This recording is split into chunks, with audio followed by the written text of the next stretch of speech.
محترم سامعین اکرام، السلام علیکم ورحمۃ اللہ وبرکاتہ۔ الحمد للہ وکفی وسلام علی عباده الذین اصطفی، اما بعد فاعوذ باللہ من الشیطان الرجیم، بسم اللہ الرحمن الرحیم۔ الف لام میم ذلک الکتاب لا ریب فیہ، صدق اللہ العظیم وصدق رسولہ النبی الامین المتین الکریم الرؤوف الرحیم۔ یہ سب سے پہلے ایک بار عقیدت اور محبت کے ساتھ سلطان کائنات تاجدار دو جہاں فخر موجودات باعث تکوین عالم فخر آدم و بنی آدم روحی فدا حضرت احمد مجتبی محمد مصطفیٰ سرکار دو عالم صلی اللہ علیہ وآلہ وسلم کی بارگاہ بے کس پناہ میں جھوم جھوم کر درود پاک کا ہدیہ پیش کریں۔ اللہم صلی علی سیدنا شفیعنا مولانا مولانا محمد معدن الجود والکرم وآلہ وبارک وسلم، صلاۃ و سلام علیک یا رسول اللہ صلی اللہ تعالی وسلم۔ محترم سامعین کرام، سورہ فاتحہ کی تفسیر اور ترجمے سے ہم پچھلے جمعہ فارغ ہوئے۔ درس قرآن میں جو سورہ فاتحہ کے بعد جو عظیم سورت کی ابتدا ہو رہی ہے، اسے ہر خاص اور عام کی زبان پر یہ نام مشہور بھی ہے، اور کوئی قرآن پڑھنے نہ جانتا ہو وہ یہ ضرور چاہتا ہے کہ میرے گھر میں ایک بار وہ سورت ضرور پڑھی جائے۔ وہ سورت ہے سورۃ البقرہ۔ حضرات گرامی، قرآن کی یہ سورت بہت ہی عظمت اور شان اور رفعت والی سورت ہے۔ کئی اعتبار سے یہ سورت عظیم سورت ہے، تو میں اس کے ترجمے کی طرف آؤں، تفسیر کی طرف آؤں، لیکن مناسب سمجھتا ہوں کہ جو سورت ہر بندہ چاہتا ہے کہ میرے گھر میں پڑھا جائے، آخر یہ سورت کیسی سورت ہے اور اس سورت کے فوائد کیا ہیں، اس کی فضیلت کیا ہے، اس کی برکتیں کیا ہیں، میں تھوڑا سا اس پر بیان کر کے پھر انشاءاللہ آگے اس بیان کو جاری رکھیں گے، کیونکہ اس میں پتہ نہیں پھر کتنا ٹائم لگ جائے۔ تو اس کی ابتدا میں اس کی اہمیت کو تھوڑا اجاگر کرنے کے لیے، ویسے میں نے جب قرآن کی اہمیت کو بیان کیا تو سورہ بقرہ کی عظمت بھی آ گئی، لیکن اللہ کے نبی صلی اللہ علیہ وسلم نے جہاں اجمالی طور پر قرآن کی عظمت، فضیلت اور برکت کو بیان کیا، وہی اللہ کے نبی نے الگ الگ مختلف صورتوں میں اور مختلف اوقات میں آپ نے ہر ایک صورت کی الگ الگ طور پر فضیلت بھی بیان فرمائی ہے۔ یعنی ایک تو قرآن کی ایک اجمالی اپنی فضیلت ہے، اور پھر قرآن کی 114 صورتیں ہیں، اللہ کے نبی نے اس 114 صورتوں کی بھی الگ الگ فضیلت، اس کی برکت، اس کی اہمیت کو بیان فرمایا۔ تو سورۃ البقرہ یہ قرآن کریم کی سب سے عظیم اور سب سے بڑی سورت ہے۔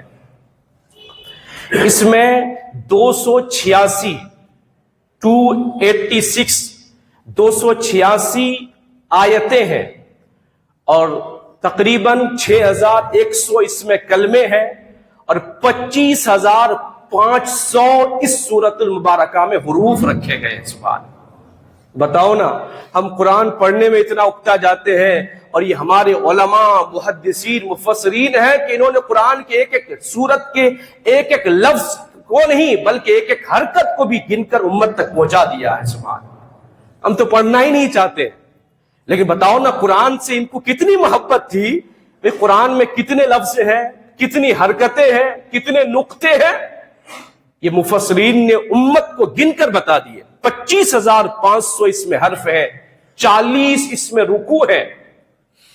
بتاؤ، سب سے عظیم صورت، یعنی قرآن کی جو 114 صورتیں ہیں، ان 14 صورتوں میں سب سے بڑی صورت سورہ بقرہ ہے، تقریباً 2.5 پارے کی، 40 رکوع ہیں، 40 رکوع ہیں۔ اور قرآن کی جو سب سے عظیم آیت، ایک تو سب سے بڑی صورت ہے سورہ بقرہ، اور قرآن کی جو سب سے بڑی آیت ہے، سب سے بڑی آیت جس کو آیت مداینہ کہتے ہیں، جس میں قرض لینے اور قرض دینے کے مسئلے کو بیان کیا گیا ہے، تو قرآن کی سب سے بڑی آیت بھی اسی بڑی سورت میں رکھی گئی ہے. سبحان اللہ. یعنی قرآن کی بڑی سورت بھی سورہ بقرہ ہے اور قرآن کی سب سے بڑی آیت بھی سورہ بقرہ شریف میں ہے. اور اس کی ایک عظیم خوبی یہ بھی ہے، میرے آقا علیہ الصلوۃ والسلام نے ارشاد فرمایا کہ اس سورہ بقرہ میں ایک عظمت والی آیت رکھی گئی ہے جسے آیت الکرسی کہا جاتا ہے. آیت الکرسی، اللہ لا الہ الا هو الحی القیوم، کتنے لوگوں کو یاد ہوگا؟ عظیم آیت ہے حضرات. تو میرے آقا نے فرمایا یہ آیت الکرسی اللہ نے عرش کے نیچے سے لا کر سورۃ البقرہ میں رکھ دی ہے. سبحان. اس آیت الکرسی تو پتا چلا، میرے آقا نے فرمایا گویا آیت الکرسی یہ سورہ بقرہ شریف کا دل ہے، سورہ بقرہ شریف کا دل ہے. اور پھر حدیث میں ہے، تفسیر کی کتابوں میں ہے کہ اس کے 286 آیتیں ہیں اور ہر ایک آیت کے ساتھ ساتھ 80 فرشتے ایک ایک آیت کو لے کر الگ سے نازل ہوئے ہیں. ایک تو جبرائیل امین لے کر آتے رہے، لیکن 80 فرشتے اس کو لے کر نازل ہوتے رہے. یعنی کوئی تو بات ہوگی صورت میں. پھر میرے آقا علیہ الصلوۃ والسلام نے ارشاد فرمایا، میں اس کے اور بھی فضائل اور اس کی برکات کی طرف آؤں، اس سے پہلے سورہ فاتحہ کا اس سے ربط میں بتا دوں. یعنی جب ہم سورت کو پڑھیں گے نا، جب آگے جائیں گے سورہ فاتحہ، سورہ بقرہ، سورہ آل عمران، سورہ نساء، تو ہر ایک سورت کا کوئی نہ کوئی آپس میں ربط ہوتا ہے، تعلق ہوتا ہے. ایسا نہیں کہ بھائی سورہ بقرہ، سورہ فاتحہ کے بعد یوں ہی سورہ بقرہ آ گئی، سورہ بقرہ کے بعد سورہ آل عمران رکھ دی ہو گئی، سورہ فلق کے بعد سورہ ناس آ گئی. نہ ہر ایک سورت کے بعد جب کوئی سورت آتی ہے، آخری نئی سورت، تو ان کا آپس میں ایک تعلق ہوتا ہے، کوئی نسبت ہوتی ہے، ویسے ہی نہیں رکھ دی جاتی کوئی کام. تو سورہ فاتحہ کے بعد سب سے عظیم سورت سورہ بقرہ کو رکھی گئی ہے. کیوں؟ اس میں 2-3 وجوہات ہیں، جو 1-2 وجہ مفسر شہیر مفتی احمد یار خان نعیمی نے بیان فرمایا. کہا ایک وجہ تو یہ ہے کہ سورہ فاتحہ میں نے آپ کے سامنے بیان کیا، اس کے تفسیر اور اس کے مواد، اس کے مضامین آپ کے سامنے بیان کیے. تو کہا سورہ فاتحہ میں جتنے مضامین، جتنی تفسیریں، جتنی باتیں بیان ہوئی، سورہ فاتحہ سے بیمار دل اور بیمار روح کو شفا حاصل ہوتی ہے. کیوں؟ اسی لیے سورہ فاتحہ کا نام سورہ شفا ہے، سورہ شافیہ ہے، کہ سورہ فاتحہ کے ذریعے سے بیمار دل اور بیمار روح کو شفا حاصل ہوتی ہے. اور کہا کہ جب بندے کو شفا حاصل ہو جائے، جب بندے کو شفا حاصل ہو جائے، شفا کے بعد صحت ضروری ہوتی ہے. اگر صحت نہ ہو تو زندگی پھر بیکار ہے. کہ بھائی بندہ بیماری سے شفا یاب تو ہو جائے، لیکن بعد میں صحت ہی نہ ملے، بعد میں اس کو طاقت ہی نہ ملے، تو وہ شفا پھر کیسی؟ کہا شفا کے بعد صحت ضروری ہے، شفا کے بعد غذا ضروری ہے. کہا سورہ فاتحہ شفا ہے، دوا ہے.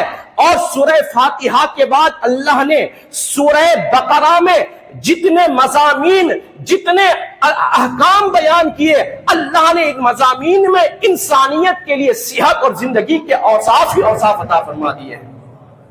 گویا سورہ فاتحہ شفا تھی، دوا تھی، اور سورہ بقرہ اس شفا کی حیات ہے، اس شفا کی جو ہے وہ برکت ہے، صحت ہے. سورہ فاتحہ شفا ہے اور سورہ بقرہ حیات اور زندگی ہے.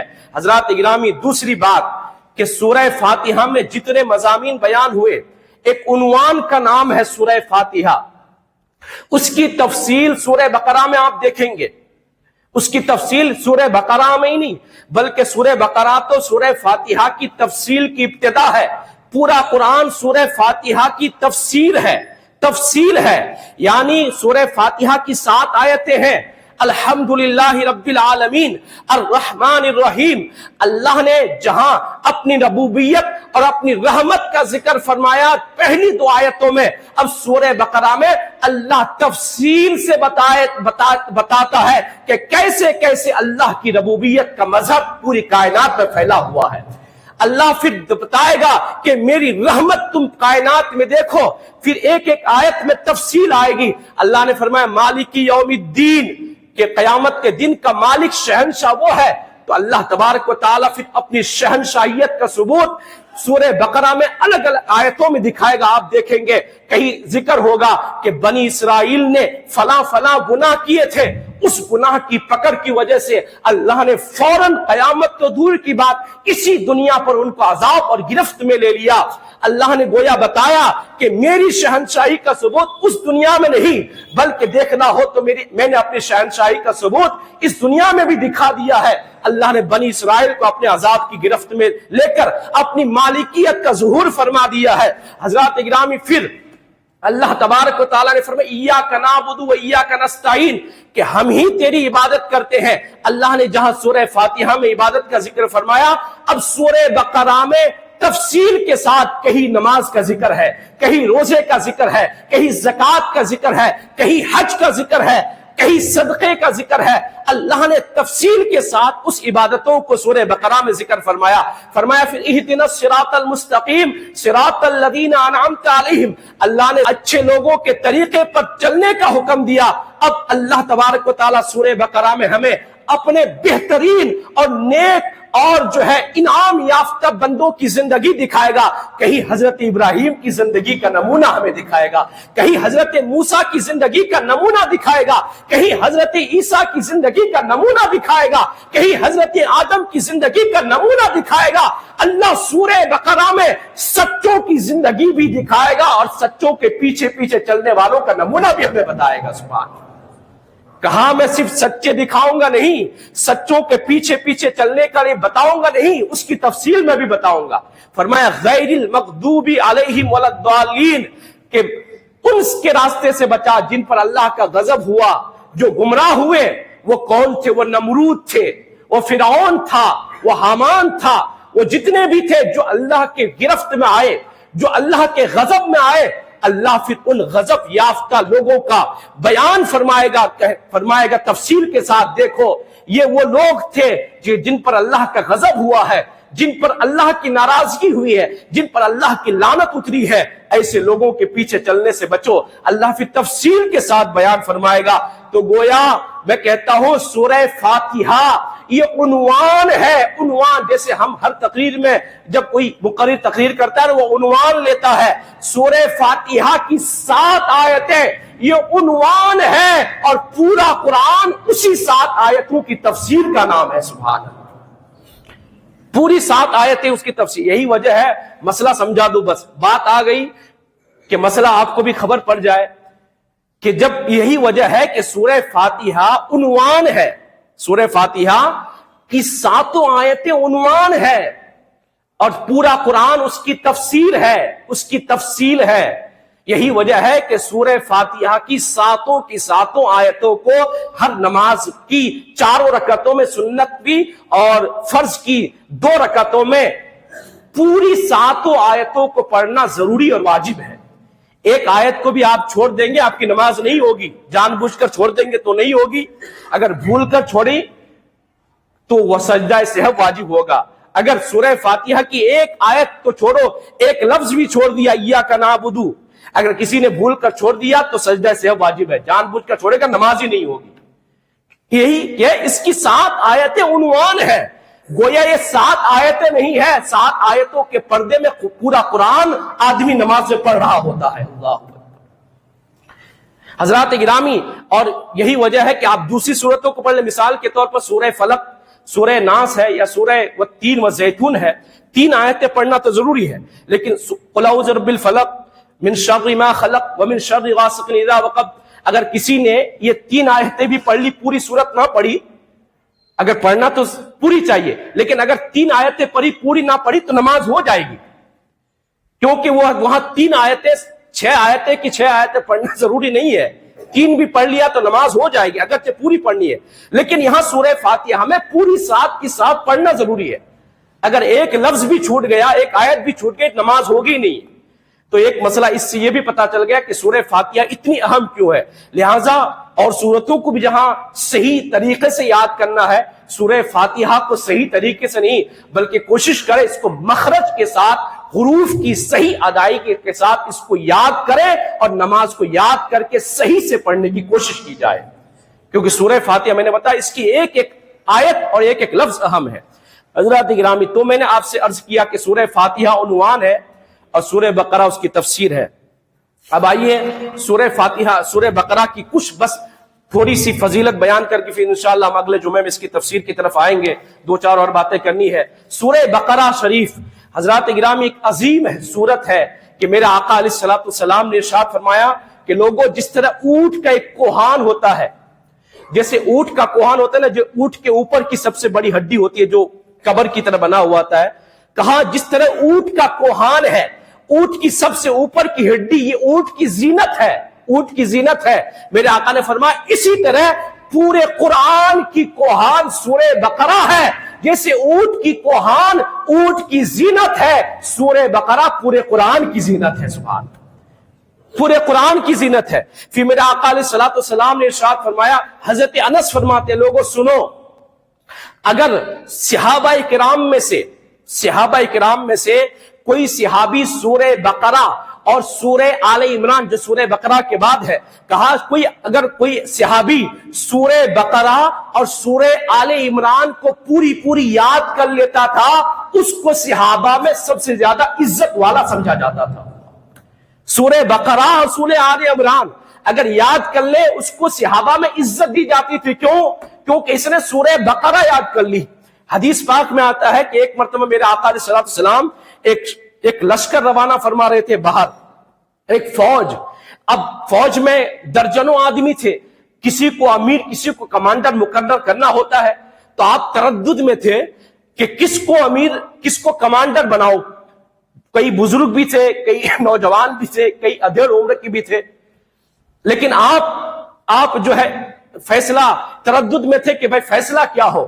اتنے میں آپ نے صحابہ کو ایک ایک کر کے بلا کر ان سے قرآن پوچھنا شروع کیا کہ تم کو قرآن کی کون کون سی صورتیں یاد ہے۔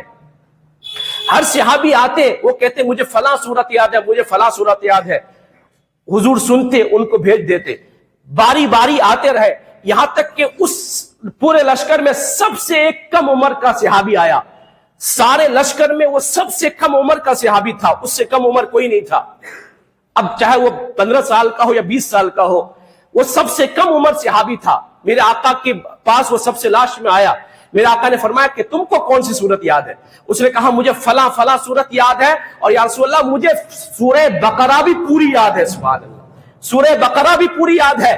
میرے آقا نے فرمایا کیا تمہیں سورہ بقرہ پوری یاد ہے؟ کہا یا رسول اللہ مجھے سورہ بقرہ یاد ہے۔ میرے آقا نے فرمایا جاؤ، سورہ بقرہ یاد ہے، میں اسی وجہ سے تمہیں تمام لشکر کا امیر اور کمانڈر مقرر کرتا ہوں۔ سبحان اللہ، سورہ بقرہ کی وجہ سے اس کو پورے لشکر کا کمانڈر اور امیر مقرر کر دیا گیا۔ اللہ اکبر۔ ایک بزرگ تھے عمر رسیدہ صحابی، اسے عرض کیا رسول اللہ صلی اللہ علیہ وسلم میں تو بزرگ تھا اور میں سورہ بقرہ یاد کر سکتا تھا، لیکن رسول اللہ سورہ بقرہ اتنی لمبی تھی نا، تو مجھے یہ خوف ہوا کہ کہیں اس کی لمبی ہونے کی وجہ سے میں تہجد میں اس کو پڑھ نہ پاؤں، کیونکہ اگر یاد کر لیتا تو تہجد میں پڑھنا پڑتا، اس لیے میں نے یاد نہیں کی تاکہ تہجد میں نہ پڑھنا پڑے۔ صحابہ کا ذہن تو دیکھیں کہ یاد کرنا نہیں، پڑھنا کمال نہیں ہے، پڑھ کر یاد رکھنا زیادہ کمال ہے۔ سبحان اللہ، آج یہی تو تعامل ہے۔ لوگ کہتے ہیں پڑھا دو، میں نے کہا کوئی بات نہیں پڑھا دیں گے، لیکن ماحول تو بھی بناؤ کہ پڑھ کے بچہ یاد بھی تو رکھے۔ پڑھنا کمال نہیں ہے، پڑھ کر یاد رکھنا کمال ہے، ماحول بنانا کمال ہے۔ انقلاب کب آئے گا؟ انقلاب جب آئے گا جب قرآن پڑھو گے نہیں بلکہ قرآن کو اپنی زندگی میں اتارا بھی کرو گے۔ تو بات صرف پڑھنے کی نہیں آتی ہے۔ صحابی نے کہا رسول اللہ میں قرآن اگر یاد کر لیتا سورہ بقرہ تو پھر اس کو پڑھنا بھی پڑتا، لیکن میں بوڑھا ہوں، سورہ بقرہ تہجد میں پڑھنا مجھے بہت مشکل ہوتا۔ تو کہا میرے آقا نے فرمایا کوئی بات نہیں، قرآن پڑھتے رہا کرو، قرآن پڑھتے رہا کرو، اس کو یاد کرتے رہا کرو۔ اگر کبھی پڑھنے کا ٹائم نہ ملے، میرے آقا نے فرمایا جس نے قرآن پڑھا، اس کو یاد رکھا، وہ قرآن تہجد میں اور پڑھتا رہا، کہا اس مشکیزے کی طرح ہے جس مشکیزے میں مشک کی خوشبو بھری ہوئی ہے، کستوری کی خوشبو بھری ہوئی ہے، اور اس کا منہ بھی کھلا ہوا ہے، اور اس کے منہ کھلا ہونے کی وجہ سے اس کستوری کے مشکیزے سے ہر طرف خوشبو ہی خوشبو پھیل جایا کرتی ہے۔ کہا وہ تو قرآن پڑھنے والا ہے، کہا اگر کوئی قرآن پڑھ کر اگر کبھی نہیں بھی پڑھتا یاد کر کے یاد نہیں بھی کرتا، کہا وہ بھی مشق سے بھری ہوئی کستوری سے بھری ہوئی وہ مشکیزہ ہے جس کا منہ بندہ ہوا ہے، کوئی بات نہیں اگر کبھی زیادہ نہیں بھی پڑھ سکتے پھر بھی پڑھو کیونکہ تمہارے سینے میں قرآن تو ضرور رہے گا۔ اللہ اکبر۔ حضرات میرے آقا علیہ السلام نے قرآن کی فضیلت، حضرت عمر فاروق رضی اللہ تعالیٰ عنہ نے سورہ بقرہ کو رموز، اس کے اسرار، اس کے مسائل، اس کے حقائق کے ساتھ میرے آقا علیہ السلام سے سورہ بقرہ پڑھی۔ کتنے سال میں؟ علماء بیان فرماتے حدیث میں آتا ہے حضرت عمر جیسے انسان نے 1 سال 2 سال نہیں بلکہ پورے 12 سال میں حضور سے صرف سورہ بقرہ پڑھی ہے۔ اللہ بتاؤ 12 سال لگ گئے قرآن پڑھتے ہوئے، قرآن نہیں بلکہ سورہ بقرہ پڑھی ہے 12 سال میں۔ اور جس دن حضرت عمر فاروق نے سورہ بقرہ پڑھی اس دن کیا ہوا؟ حضرت عمر فاروق نے اونٹ ذبح کیا، سورہ بقرہ کو پڑھ کر ختم کرنے کی خوشی میں اونٹ ذبح کر کے صحابہ کی دعوت کی اور صحابہ اکرام کو اونٹ کی دعوت کھلائی ہے۔ سبحان اللہ۔ تو کبھی کبھی یوں بھی ہوتا ہے نا، قرآن پڑھ کر بھی خوشی منایا کرو نا۔ بچے قرآن پڑھ لیں اس کو ترغیب بھی دیا کرو، بیٹا تم قرآن پڑھ لو گے، چلو 10ویں میں پاس کر لو گے، فلاں فون ملے گا، فلاں گاڑی ملے گی۔ یہ بھی تو کہو نا بیٹا اگر تم نے قرآن کو صحیح سے پڑھ لیا پھر تمہیں جو ہے 2 سائیکل نہیں بلکہ موٹر سائیکل ملے گی۔ کبھی اس طرح سے بھی دو، کبھی یہ بھی ترغیب تو دو کہ بیٹا تم پڑھ لو گے فلاں ڈریس نہیں فلاں جگہ جائیں گے گھومنے کے، فلاں ڈریس ملے گا۔ کبھی یہ ترغیب تو ہوتی نہیں ہمارے پاس، کبھی یہ لوگوں کو بچوں کو یہ ذہن تو دیا ہی نہیں جاتا ہمارے پاس، کبھی یہ بھی ترغیب تو ہو کہ یہ اس طرح سے ترغیب دیا جائے۔ اور اگر قرآن ختم کر لیا جائے بچے سے کہا جائے شیرنی لے کر آؤ، پہلے میں نے یہ بھی سنا کہ باپو کو شیرنی کھانے کا من ہو گیا ہے۔ اللہ اکبر۔ تو یہ چیز یہ بھی ہوا ہے مسئلہ، جو میں نے حافظ صاحب بیٹھے ہوئے ہیں تو یہ بھی مسئلہ ہوا، قرآن ختم ہو گیا ہے بچے سے کہا جائے کہ بھائی شیرنی لے کر آؤ خوشی میں، تو پھر یہ بھی خبریں آئی تھی پہلے امام صاحب کو جو ہے مٹھائی کھانے کا شوق ہو گیا، مٹھائی کتنی مٹھائی کھا کھا کے تو اتنے بڑے ہو گئے۔ حضرات اکرام یہ بات وہ نہیں ہے مٹھائی کھانے کی، آپ کو کتنی خوشی آپ کا بیٹا قرآن پڑھا ہے۔ قرآن کی اہمیت کو دیکھیں، قرآن کی اہمیت کو آپ نے کیا جانا، قرآن کو آپ نے کہاں رکھا، قرآن کو آپ نے کس درجے میں رکھا ہے، آپ کے عمل سے ظاہر ہونا چاہیے۔ بس اتنی سی بات ہے حضرات اکرامی۔ سورہ بقرہ کی اہمیت اپنی جگہ ہے، اور پھر میرے آقا علیہ السلام نے ارشاد فرمایا، آخری بات میرے آقا علیہ السلام نے ارشاد فرمایا کہ سورہ بقرہ کو پڑھا کرو، کیونکہ جس گھر میں سورہ بقرہ پڑھا جائے اس میں 3 دن تک اس گھر سے شیطان دور بھاگ جاتا ہے، اور اگر رات میں پڑھا جائے تو 3 رات تک شیطان بھاگ جاتا ہے، 3 رات تک۔ لیکن میرے آقا نے فرمایا سورہ بقرہ کو پڑھتے رہا کرو، پڑھتے رہا کرو۔ ایک صحابی انصار والوں کے ایک محلے کے لوگ آ گئے اور حضور کے پاس ایک صبح، اور عرض کیا رسول اللہ آج ثابت بن قیس کے گھر پر عجیب ماجرا تھا کہ اس کا پورا گھر صبح کے وقت چراغوں کی روشنی سے بھرا ہوا تھا۔ میرے آقا علیہ السلام نے ارشاد فرمایا جا کر پوچھو تو صحیح، لگتا ہے ثابت بن قیس نے تہجد کی نماز میں سورہ بقرہ شریف کی تلاوت کی ہوگی۔ سبحان اللہ۔ جب جا کر پوچھا تو کہا گیا ہاں آج میں نے سورہ بقرہ شریف کی تلاوت کی تھی۔ میرے آقا نے فرمایا سورہ بقرہ کی وجہ سے اس کے گھر پر فرشتوں کا نزول ہو گیا تھا۔ سبحان اللہ۔ تو شیطان اس گھر سے دور ہو جاتے ہیں، فرشتوں کا نزول ہوتا ہے، لیکن کب؟ جب ہم اس کو پڑھتے رہا کریں گے، جب اس کی کنٹینیو تلاوت رکھیں گے۔ ایسا نہیں کہ پورے سال، کتنے سال ہو گئے قرآن نہیں پڑھا، اور ایک بار ہم نے سوچا کہ چلو حافظ صاحب کو بلا لیے 40 دن پڑھا لیا، اب سوچتے ہیں کہ پورا شیطان دور ہو جائے۔ پہلے تو ہم نے قبرستان بنا لیا، اب 40 دن پڑھا کے سوچتے ہیں کہ بس اب بالکل پاک ہو جائے گا۔ یہ کیسے ہوگا؟ 40 دن میں پاک تو نہیں ہوگا نا، پہلے ہی سے اس کا اہتمام کرنا۔ ہاں اس کی بھی برکت ہے، ایسا نہیں کہتا نہیں پڑھانا چاہیے، اس کی بھی برکت ہے، لیکن پہلے آپ نے پورا قبرستان بنا لیا گھر کو، پہلے آپ کو کبھی فرصت ہی نہیں ملی، اور آپ سوچ رہے ہیں کہ میں 40 دن پڑھا کے بس پورا میل دور کر دو۔ ایسا تو نہیں ہو سکتا، پہلے سے اس کی برکت، اگر برکت لینی ہے پہلے سے اس کی عادت ڈالنی ہوگی۔ حضرات اکرامی سورہ بقرہ شریف کی بہت عظمتیں ہیں اور بہت فضیلتیں ہیں۔ حضرات اکرامی میں نے یہ چند چیزیں آپ کے سامنے اس کی فضیلت اور اس کے اہمیت کے تعلق سے بتائی ہے، انشاءاللہ اب اس کی تفسیر اور تفصیل کی طرف آئیں گے۔ اللہ کریم ہمیں سورہ بقرہ شریف کی فیضان سے مالا مال عطا فرمائے، اور اللہ تبارک و تعالی ہمیں قرآن کو مزید شوق اور محبت کے ساتھ سمجھنے اور سیکھنے کی توفیق عطا فرمائے۔ وآخر دعوانا الحمد للہ رب العالمین، استغفر اللہ ربی من کل ذنب واتوب الیہ۔